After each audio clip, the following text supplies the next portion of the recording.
नमस्कार जय हिंद साथियों। जैसा कि हमारा चल रहा था गुलाम वंश, तो गुलाम वंश में पिछले चैप्टर में हमने देखा था कुतुबुद्दीन ऐबक के बारे में, यानी कि गुलाम वंश के संस्थापक के बारे में। और आज हम इस वीडियो में देखेंगे गुलाम वंश के कुतुबुद्दीन ऐबक के बाद जितने भी शासक हुए हैं ना, उन सभी शासकों के बारे में इस वीडियो में हम बात करेंगे और उन सभी शासकों को इस वीडियो में कंप्लीट कर लेंगे। और नेक्स्ट वीडियो में नेक्स्ट वंश देखेंगे, यानी कि अगला वंश देखेंगे नेक्स्ट वीडियो में। तो गुलाम वंश के बारे में मैंने यहाँ पे जो फैक्ट लिखे है ना, ये आपको नोट्स बनाने के तरीके से लिखे है मैंने, क्योंकि वीडियो शुरू होने के बाद लिखता तो वीडियो ज्यादा लंबा हो जाता। इस कारण मैंने पहले लिख दिया है फैक्ट। इन्हें आपको ऐसे की ऐसे उतार लेना है और ये आपके नोट्स रह जाएंगे। आप जब भी एग्जाम देने जाओगे ना, फिर एक बार आपको सिर्फ इन्हें रिवाइज करना है। जब भी आप इनका एक बार रिविजन कर लोगे तो आपको अच्छे से याद हो जाएंगे, क्योंकि आपको मैं यहाँ पे समझा दूंगा कि किस तरीके से मैंने यहाँ पे लिखा है। वैसे तो आप ऐसे भी लिख सकते हो, समझाने की जरूरत नहीं, लेकिन ऐसे आपको याद नहीं होंगे। मैं आपको यहाँ पे समझाता हूँ अच्छे से, और ये नोट्स आपको अच्छे से याद होंगे। ये मैंने खुद अपने हाथों से बनाए हैं। तो चलिए वीडियो शुरू करते हैं। सबसे पहले तो आपको जो पिछला वीडियो है ना गुलाम वंश का चैप्टर फर्स्ट, वो आपको देखना है, यानी कि भाग पहला जो गुलाम वंश का संस्थापक के बारे में बताया था ना मैंने, तो फर्स्ट भाग में बताया मैंने, और ये इसका नेक्स्ट पार्ट है। तो फर्स्ट पार्ट आपको देखना है, तो आप प्लेलिस्ट में जाके देख लेना। इंडिया हिस्ट्री के नाम से प्लेलिस्ट है, उसमें पूरी पूरा आपको वीडियो मिल जाएगा गुलाम वंश का पार्ट फर्स्ट में, वो आपको देखना है। उसके बाद ये वीडियो देखना है ताकि आपको अच्छे से समझ में आ जाएगा। या फिर आप ये भी कह सकते हो कि पहले इसे देख लो बाद में वो देख लेना, तो भी आपकी कोई दिक्कत नहीं, पहले इसे भी देख सकते हो आप। या फिर मैं आपको डिस्क्रिप्शन में उसका लिंक दे दूंगा वीडियो का, आप वहां से भी उसे देख सकते हो। तो चलिए क्लास शुरू करते हैं। सबसे पहले देखते हैं अब हम जो गुलाम वंश का संस्थापक था कुतुबुद्दीन ऐबक, उसके बाद में उसका पुत्र शासक बनता है। तो उसके पुत्र के बाद में ये शासक बन जाता है इल्तुतमिश। ओके, उसके पुत्र को गद्दी से हटाकर किसके, जो कुतुबुद्दीन ऐबक था उसके पुत्र को। तो ये कब शासक बनता है इल्तुतमिश? ये बनता है 1211 ईस्वी में। जो फैक्ट एग्जाम में पूछे जाते हैं ना, उन्हीं फैक्टों की हम यहाँ पे बात करेंगे। तो कब शासक बनता है? 1211 ईस्वी में शासक बनता है कौन? इल्तुतमिश। ओके, याद रह जाएगा। फिर इसके बाद में एक फैक्ट ये याद रखना है कि जिस वक्त कुतुबुद्दीन ऐबक यानी कुतुबुद्दीन ऐबक का शासनकाल था, उस टाइम ये जो इल्तुतमिश था ना, ये बदायूं का गवर्नर था। तो ये क्वेश्चन काफी बार पूछा गया है कि जो इल्तुतमिश था यह कुतुबुद्दीन ऐबक के समय किस क्षेत्र का शासक था या किस क्षेत्र का गवर्नर था।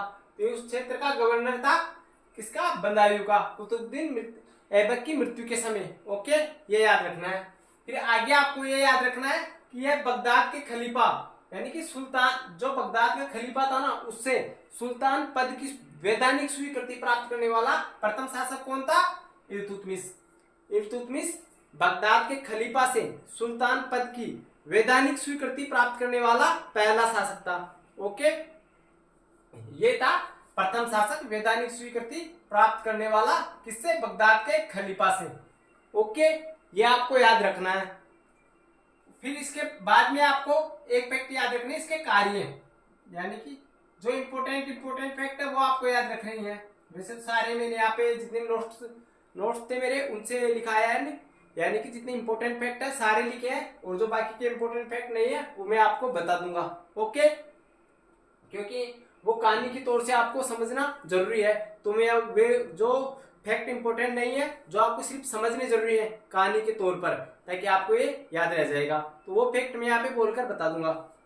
अब इसके कार्य देखो, इसके कार्य ज्यादा कार्य याद नहीं रखने हैं, जो किताबों में दे रखे हैं बस वही कार्य याद रखने हैं। ऐसे नहीं याद रखने कि इसने कहाँ पे छोटा मोटा बांध बनवाया था, कहाँ पे नहर बनवाई थी, वो इसे याद नहीं रखना है, क्योंकि वो फैक्ट जो छोटे मोटे होते हैं वो किताबों में दे नहीं रखे होते हैं। जो इंपोर्टेंट फैक्ट है वो यहाँ पे है। तो सबसे पहले तो देखो, जो कुतुब मीनार है ना, उसका निर्माण किसने करवाया था? तो आप में से बहुत लोगों का जो ये क्वेश्चन है ना, ये गलत हो जाता है, क्योंकि कुतुब मीनार नाम आते ही स्टूडेंट क्या करता है? कुतुबुद्दीन ऐबक कर देता है कि कुतुब मीनार का निर्माण किसने किया? कुतुबुद्दीन ऐबक ने, जो कि क्वेश्चन गलत है। क्योंकि कुतुब मीनार का निर्माण कार्य शुरू कुतुबुद्दीन ऐबक ने करवाया था, लेकिन उसे पूरा किसने करवाया? इसने, किसने? इल्तुतमिश ने कुतुब मीनार का कार्य पूरा करवाया था। निर्माण कार्य शुरू करवाया था कुतुबुद्दीन ऐबक ने, लेकिन कुतुबुद्दीन का निर्माण पूरा करवाया था किसने?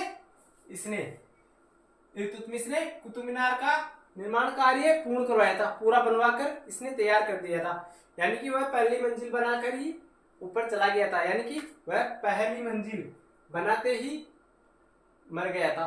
ओके, यानी कि जो कुतुबुद्दीन ऐबक था उसकी मृत्यु हो जाती है पहली, जो कुतुब मीनार है इसकी पहली मंजिल बनते ही, फिर निर्माण कार्य अधूरा रह जाता है, फिर ये पूरा करवाता है इल्तुतमिश। ओके, कुतुब मीनार का निर्माण कार्य है। ओके, इसका दूसरा कार्य जो कि वेरी वेरी इंपॉर्टेंट है तो वह है तुर्कान ए चिहलगानी। यानी कि ये क्या संस्था है ये समझना आपको जरूरी है कि तुर्कान ए चिहलगानी है क्या। तो ये तुर्कान ए चिहलगानी 40 तुर्क सरदारों का एक संगठन है। तुर्कान ए चिहलगानी 40 तुर्क सरदारों का एक संगठन है, जो कि जिसका संगठन किसने बनवाया था? ये बनाया था इसने, इल्तुतमिश ने। यानी कि जैसे अभी भी आप देख सकते हो, इससे आप समझने का सबसे आसान तरीका बता रहा हूं मैं, तुर्कान ए चिहलगानी को समझने का बिल्कुल आसान तरीका आप समझ जाओगे। जैसे मान लो हमारे देश के प्रधानमंत्री है, तो अकेले तो शासन चला नहीं सकते, तो जो उनके नीचे जितने भी टीम है, यानी कि हम ये बोल सकते हैं कि उनके नीचे जितने भी सांसद है या उनके जितने भी मंत्रिमंडल के सदस्य है ना, वो सारे होते हैं।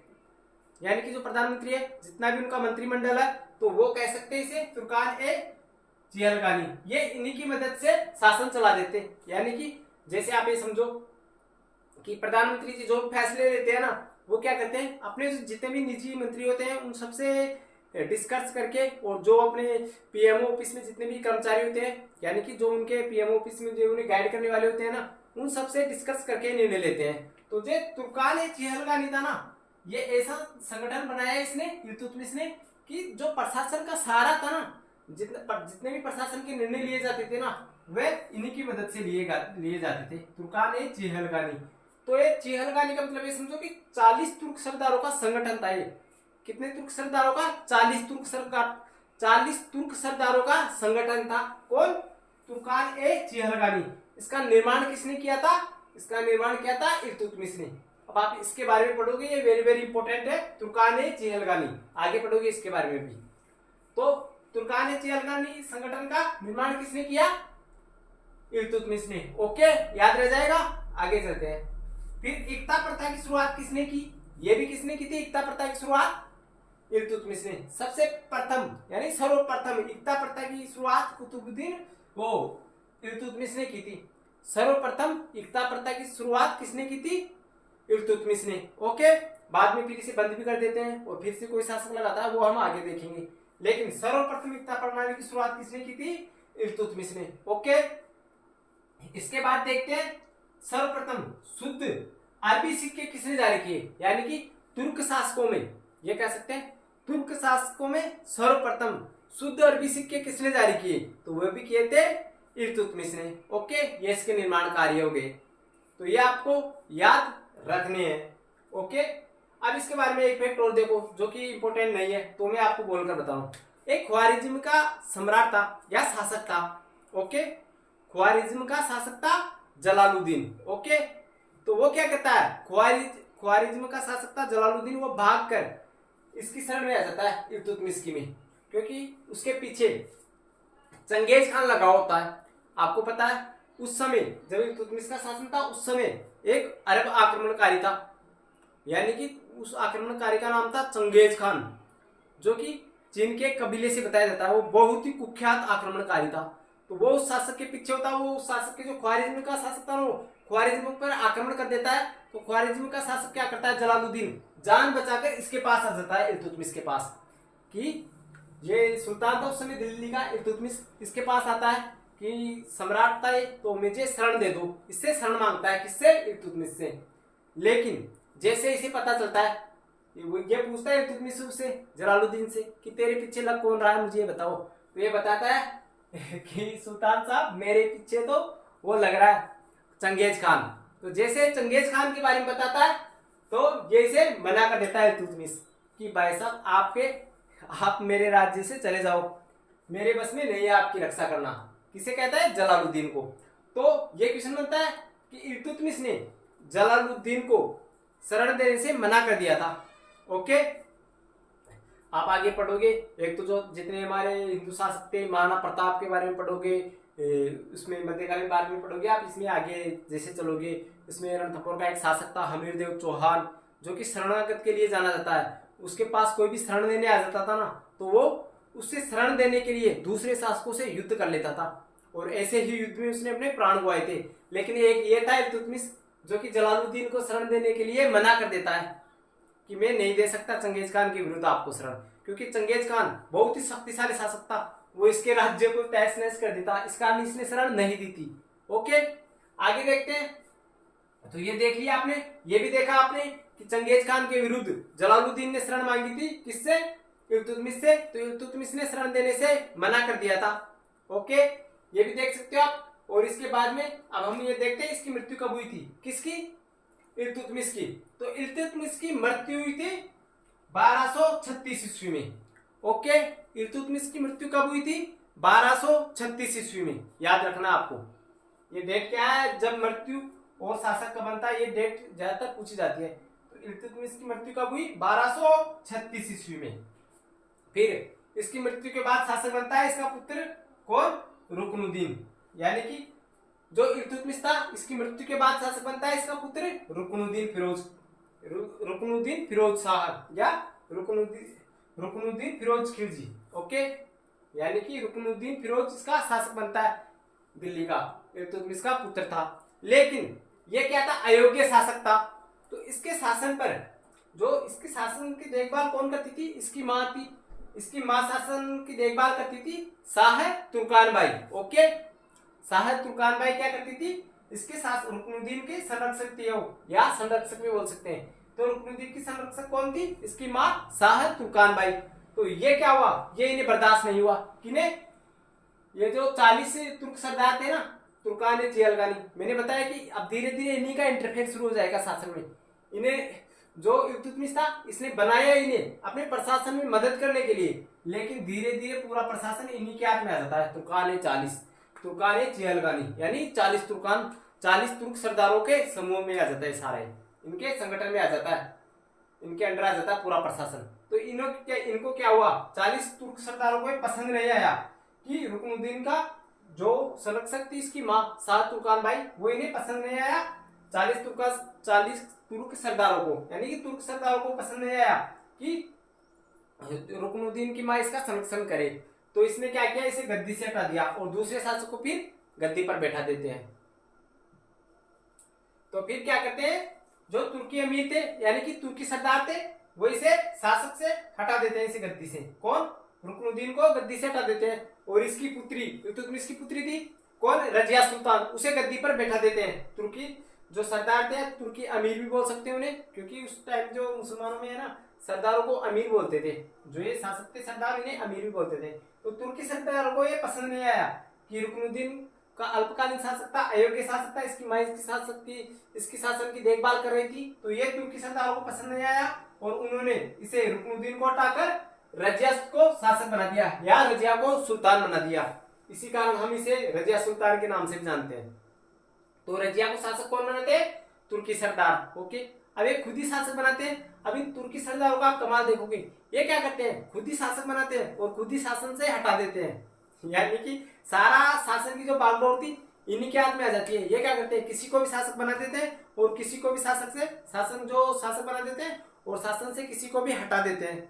यानी कि इनके हाथ में इतनी पावर आ गई थी कि जिस व्यक्ति को चाहे उसी को राजा बना दे और जिसे चाहे उसे ही हटा दे। इतनी पावर थी, क्योंकि सारी पावर इन तुर्क सरदारों के पास आ गई थी। लेकिन फिर क्या होता है? एक शासक ऐसा आता है जो इन तुर्क सरदारों का ही विनाश कर देता है। वो हम आगे देखेंगे। अब हम देख रहे हैं रजिया सुल्तान के बारे में, यानी कि रजिया को शासक बना देते हैं तुर्क सरदार। ओके, तो अब यहाँ पे देखते हैं कि रजिया शासक बन जाती है, यानी कि रजिया सुल्तान शासक बन जाती है। ओके, तो यह दिल्ली की गद्दी पर बैठने वाली प्रथम मुस्लिम महिला थी। यानी कि रजिया सुल्तान दिल्ली की गद्दी पर बैठने वाली प्रथम मुस्लिम महिला थी। ओके, उस टाइम आपको पता था कि मुस्लिम महिलाएं शासक नहीं बनती थी और वह बुर्के में रहती थी। तो ये क्या करती? इसका पहला कार्य, इसने पर्दा प्रथा का त्याग किया और चोंगा और कुलाह धारण किया। अब आप देखोगे चोंगा क्या होता है, जो पुरुष पहनते थे अपने पहले के टाइम में, राजा महाराजा यानी कुर्ते के टाइप में, इस टाइप में एक चोंगा आता था, तो वो चोंगा धारण करके और कुलाह यानी कि टोपी, टोपी धारण करके दरबार में आती थी, समझे।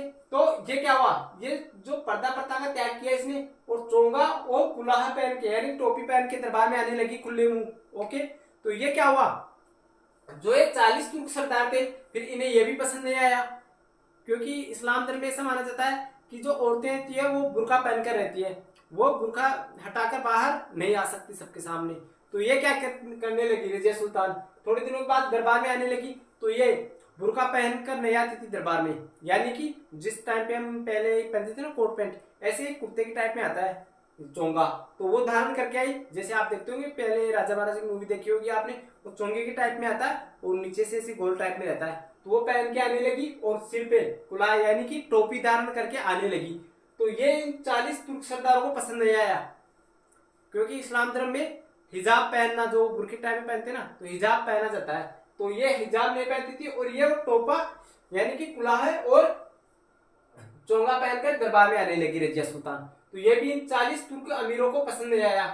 ओके, तो यहीं से ये इससे नाराज होने लगे, कौन, तुर्क सरदार। ओके, अब ये क्या, इसकी शादी किसके साथ होती है, जो रजिया सुल्तान है इसकी शादी होती है अल्तुतनिया के साथ। ओके, इसकी शादी कर देते हैं अल्तुतनिया के साथ, और फिर क्या होता है, जो तुर्क सरदार थे तो ये यहीं से इससे नाराज होने लग जाते हैं, लेकिन फिर रजिया सुल्तान एक ऐसा काम और कर देती है जिससे तुर्क सरदार काफी नाराज हो जाते हैं और इस रजिया सुल्तान को भी गद्दी से हटा देते हैं। तो ये रजिया सुल्तान क्या करती है, जो गैर तुर्क थे ना, यानी कि जो तुर्की शासन के नहीं आते थे, और जो गैर तुर्क थे ना, यानी कि जो गैर तुर्क सरदार थे ना, उन्हें भी ये शासन में मंत्री बनाने लगी, यानी उन्हें मंत्रियों के पद पर बिठाने लगी गैर तुर्कों को, जिससे ये जो रजिया सुल्तान के अमीर थे ना, तुर्क अमीर, वे काफी नाराज हो गए। जो और धर्म के व्यक्ति थे उन्हें ये क्या करने लगी, शासन में मंत्री पद पर आसीन करने लगी, शासन पर मंत्री पद पर बिठाने लगी रजिया सुल्तान दूसरे धर्म के व्यक्तियों को भी। तो जिससे इसके जो तुर्क सरदार थे वो काफी नाराज हो गए, क्योंकि अब और धर्म के लोगों का इंटरफेयर होगा, तो इन 40 तुर्क सरदारों का इंटरफेयर कम हो जाएगा, तो इससे नाराज हो जाते हैं और इसे रजिया सुल्तान को गद्दी से हटा देते हैं। ओके, और कैद कर लेते हैं, फिर कुछ दिनों के बाद कैद से रिहा कर देते हैं इसे रजिया सुल्तान को। और फिर 13 अक्टूबर 1240 ईस्वी में कैथल के पास डाकुओं ने इसकी हत्या कर दी, यानी कि 13 अक्टूबर 1240 ईस्वी में कैथल के पास डाकुओं ने रजिया सुल्तान की हत्या कर दी। तो ये डाकुओं ने क्या करते हैं, डाकुओं से इसकी हत्या करवा देते हैं तुर्क सरदार, कब, 13 अक्टूबर 1240 ईस्वी में। वैसे तो डेट पूछ नहीं गई है, लेकिन फिर भी आप याद करना चाहो तो रख सकते हो कि 13 अक्टूबर 1240 ईस्वी में तुर्क सरदारों ने डाकुओं के द्वारा कैथल के पास इसकी हत्या करवा देते हैं, किसकी, रजिया सुल्तान की। तो यहाँ पे रजिया सुल्तान का खेल खत्म हो जाता है। अब हम आगे देखेंगे, यहाँ पे जो गयासुद्दीन बलबन है, इससे पहले भी एक दो छोटे मोटे शासक होते हैं, यानी कि गयासुद्दीन के बाद में छोटे मोटे शासक होते हैं, एक दो, वो इतने इंपोर्टेंट नहीं है। तो फिर क्या होता है, जो रजिया सुल्तान है ना, तो इसके बाद में दो शासक होते हैं, बैराम शाह है और अलाउद्दीन मसूद शाह है, ये दो शासक होते हैं। तो बैराम शाह क्या होता है, जब ये जो तुर्क सरदार थे तो रजिया सुल्तान की मृत्यु से पहले इसे हटा देते थे गद्दी से, तो उसे बैठाते थे बैराम शाह को, यानी कि जब तुर्क सरदार रजिया सुल्तान को गद्दी से हटाते थे, तो यानी कि जब तुर्क सरदारों ने रजिया सुल्तान को गद्दी से हटाया तो बैराम शाह को गद्दी पर बिठा दिया। फिर कुछ दिनों के बाद बैराम शाह को हटाकर किसे बिठा देते हैं, अलाउद्दीन मसूद को, यानी कि अलाउद्दीन मसूद शाह को गद्दी पर बिठा देते हैं, कौन, तुर्क सरदार। लेकिन फिर यहीं से तुर्क सरदारों का इंटरफेयर कम कर देता है एक व्यक्ति, वो कौन होता है, तो वो व्यक्ति होता है गयासुद्दीन तुगलक, जो गयासुद्दीन बलबन। ये बहुत ही, ये समझ लो बहुत ही शक्तिशाली शासक था और बहुत ही क्रूर शासक था गयासुद्दीन। तो ये क्या करता है, इसे पता था कि अगर हम शासक बन जाए तो हम शासक बनेंगे तो क्या होगा, हमें ये 40 तुर्क सरदार है ये इसे मरा देते, किसे, गयासुद्दीन बलबन को। या फिर ऐसा भी हो सकता था, प्रजा को इसके खिलाफ भड़का देते और इसे गद्दी से उतार देते।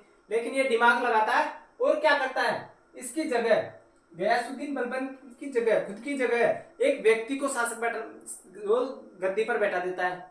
गयासुद्दीन बलबन जो ये था इल्तुतमिश, तो इसके इसका गुलाम था इल्तुतमिश का। इल्तुतमिश का गुलाम कौन था? गयासुद्दीन बलबन। तो ये सारा देख रहा था ये तमाशा इन तुर्क सरदारों का कि एक को गद्दी पर बैठा देते हैं, दूसरे को उतार देते हैं। तो ये सारा जो जितना भी खेल था वो समझ गया था ये। तो इसने दिमाग से काम लिया और क्या किया, तो ये क्या करता है, खुद की जगह यानी खुद शासक नहीं बनता गयासुद्दीन बलबन, क्योंकि सारा इंटरफेयर समझ गया था, सारा खेल समझ गया था इन तुर्क सरदारों का। तो खुद की जगह नासिरुद्दीन को शासक बना देता है।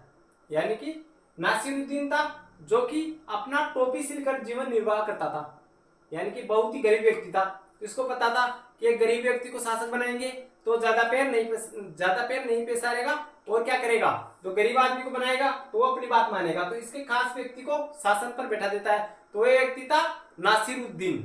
तो नासिरुद्दीन को ये गद्दी पर बैठा देता है। कौन? गयासुद्दीन बलबन, या बलबन कह सकते हैं इसे। तो बलबन क्या करता है, नासिरुद्दीन को गद्दी पर बैठा देता है। तो नासिरुद्दीन क्या करता था, टोपी सिलता था, यानी शासक बनने से पहले टोपी सिलता था, जो दिल्ली का शासक था। तो ये क्वेश्चन काफी बार पूछा गया है कि कौन सा शासक था, वह कौन सा शासक था जो दिल्ली की गद्दी पर बैठने से पहले टोपी सिलता था, यानी टोपी सिलने का कार्य करता था। तो वो शासक था नासिरुद्दीन। ओके, नासिरुद्दीन ऐसा शासक था जो शासक बनने से पहले टोपी सिलने का कार्य करता था। ओके, याद रह जाएगा ये भी आपको। तो ये उसे शासक पर बैठा देता है गद्दी पर। ओके, तो वो इसका व्यक्ति हो गया बलबन का, नासिरुद्दीन। तो ये क्या करता है, और दिमाग लगाता है, और जो नासिरुद्दीन है ना उससे अपनी पुत्री का विवाह कर देता है। यानी कि बलबन नासिरुद्दीन से अपनी पुत्री का विवाह कर देता है। ओके, फिर क्या होता है, कुछ दिनों बाद जब नासिरुद्दीन गद्दी से हटा देता है, फिर कुछ दिनों के बाद नासिरुद्दीन को हटा देता है और बलबन, गयासुद्दीन बलबन 1266 ईस्वी में गद्दी पर बैठ जाता है। यानी कि गयासुद्दीन बलबन 1266 ईस्वी में गद्दी पर बैठ जाता है। बलबन कब शासक बनता है, 1266 ईस्वी में। ये आपको डेट इंपॉर्टेंट है, ये याद रखनी है आपको कि बलबन शासक कब बनता है, 1266 ईस्वी में। ओके, बलबन का वास्तविक नाम क्या था, बलबन का वास्तविक नाम था बहाउद्दीन। वास्तविक नाम, इसका रियल नेम था बहाउद्दीन। बलबन का वास्तविक नाम बहाउद्दीन था। इसके बारे में याद आपको करना बहुत जरूरी है, बहुत इंपॉर्टेंट शासक है। बलबन का वास्तविक नाम बहाउद्दीन।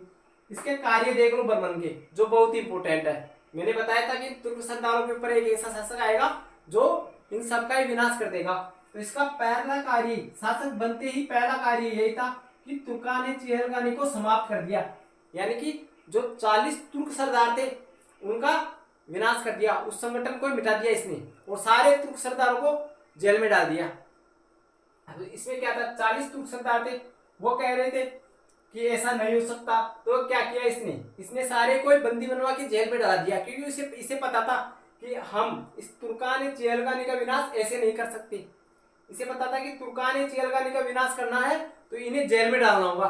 तो इसने क्या किया, सारे तुर्क जितने भी 40 तुर्क सरदार थे सबको जेल में डाल दिया और इसका विनाश कर दिया। 40 तुर्क सरदारों के संगठन का विनाश कर दिया। तो इसका पहला कार्य याद रखना, तुर्कान चेहलगानी का विनाश किसने किया, बलबन ने, और तुर्कान चेहलगानी का निर्माण किसने किया, इल्तुतमिश ने। ये दो क्वेश्चन वेरी वेरी इंपॉर्टेंट है। यहाँ पे निर्माण करता है इल्तुतमिश तुर्कान चेहलगानी का, यहाँ पे बलबन इसे समाप्त कर देता है।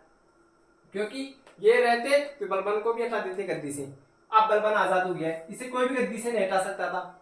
फिर क्या होता है, इस दूसरा कार्य है इसका, दरबार में सिजदा एवं पेबास प्रथा का शुरुआत किया, जो रंगमंच की प्रथा होती थी उनका। ओके, तो दरबार में इसने क्या किया, सिजदा और पेबास, जो पेबोस या पेबास बोल सकते हैं, उन प्रथा की शुरुआत की थी इसने। तो एक क्वेश्चन भी पूछा गया है कि सिजदा और पेबास प्रथा का शुरुआत किसने की, तो वो की थी बलबन ने। सिजदा और पेबोस प्रथा की शुरुआत बलबन ने की थी। ओके, तीसरा महत्वपूर्ण कार्य था, नवरोज उत्सव का आरंभ किसने किया था, बलबन ने। नवरोज उत्सव का आरंभ किसने किया था, बलबन ने, जो कि एक अरबी उत्सव माना जाता है। तो नवरोज उत्सव का प्रारंभ किसने किया था, बलबन ने। ओके, इसके बाद में वेरी वेरी इंपॉर्टेंट क्वेश्चन है, इसको तो आपको याद रखना है कि रक्त एवं लोह की नीति का पालन किसने किया, या लोह एवं रक्त की नीति, रक्त एवं लोह की नीति का अनुसरण किसने किया, या लोह एवं रक्त की नीति का पालन किसने किया, तो किया था बलबन ने। जो बलबन था ना, इसने लोह एवं रक्त की नीति का पालन किया था। ये बलबन था तो इसने रक्त एवं लोह की नीति का पालन किया था, यानी कि कठोरता से शासन चलाने लग गया था। इस कारण इसे रक्त एवं लोह की नीति का पालन कहते थे। कोई भी इसके खिलाफ जाता था तो उसका सिर अलग करवा देता था, उसे बुरी तरीके से मरवा देता था। कौन? बलबन। बहुत ही क्रूर शासक कह सकते थे। तो इसके शासनकाल में सबसे शांति, इसका शासनकाल था सबसे शांति काल का माना जाता है, यानी इसके शासनकाल में कोई विद्रोह नहीं होता था, क्योंकि किसी की औकात नहीं होती थी इसके शासनकाल में विद्रोह करने की। जो भी विद्रोह करता था ये उसका सिर सरेआम अलग करवा देता था। तो इतना क्रूर शासक था, किसी की हिम्मत ही नहीं होती थी इसके दरबार में आवाज उठाने की। तो इसे इसलिए कहते हैं रक्त एवं लोह की नीति का अनुसरण किसने किया? बलबन ने। बहुत ही क्रूर शासक था, कोई भी अगर इसके खिलाफ आवाज उठाता था तो ये उसका सिर कलम करवा देता था। तो ओके हो गया, रक्त एवं लोह की नीति का अनुसरण किसने किया था? बलबन ने। याद रखना आपको, ये वेरी वेरी इंपॉर्टेंट क्वेश्चन है। इसके दरबारी कवि के नाम भी याद रखने आपको, जो कि वेरी वेरी इंपॉर्टेंट है। इसका पहला दरबारी कवि है अमीर खुसरो। ये जो आपको दिख रहा है ये अमीर खुसरो, ये इसका दरबारी कवि है, जो कि इंपॉर्टेंट है, वेरी वेरी इंपॉर्टेंट। तो दरबारी कवि कौन था इसका? दो दरबारी कवि थे। पहला दरबारी कवि था अमीर खुसरो, दूसरा था अमीर हसन। दोनों याद रखने आपको, अमीर खुसरो, अमीर हसन। वैसे तो बहुत से होते हैं दरबारी कवि, लेकिन जो इंपोर्टेंट होते हैं उनके बारे में क्वेश्चन पूछा जाता है। तो इसके दो दरबारी कवि के नाम याद रखने हैं, अमीर खुसरो और अमीर हसन। ओके, इसके दो दरबारी कवि थे। इसने किसकी उपाधि धारण की थी? उलूग खान की। उलूग खान की उपाधि किसने धारण की थी? बलबन ने। ओके, उलूग खान की उपाधि किसने धारण की थी? बलबन ने। गुलाम वंश का अंतिम शासक कौन था? शमसुद्दीन। ये आपको दिख नहीं रहा होगा, ये शमसुद्दीन केमुस। गुलाम वंश का अंतिम शासक कौन था? शमसुद्दीन केमुस। ओके, याद रह जाएगा, गुलाम वंश का अंतिम शासक था शमसुद्दीन केमुस। तो ये था गुलाम वंश। तो आप इसका स्क्रीनशॉट भी ले सकते हो और आप इसके नोट्स बना सकते हो। तो ये थी इसकी सारी। अब आपको इसका पहला जो पार्ट था वो देखना जरूरी है, क्योंकि उसमें मैंने आपको बताया जो गुलाम वंश की शुरुआत थी वो कहां से हुई है और गुलाम वंश का प्रथम शासक कौन था उसके बारे में। तो वो भी इंपॉर्टेंट टॉपिक है। ठीक है, मिलते हैं नेक्स्ट वीडियो में। तब तक के लिए इस वीडियो को लाइक कीजिए, सब्सक्राइब कीजिए और ज्यादा से ज्यादा शेयर कीजिए। ठीक है, धन्यवाद।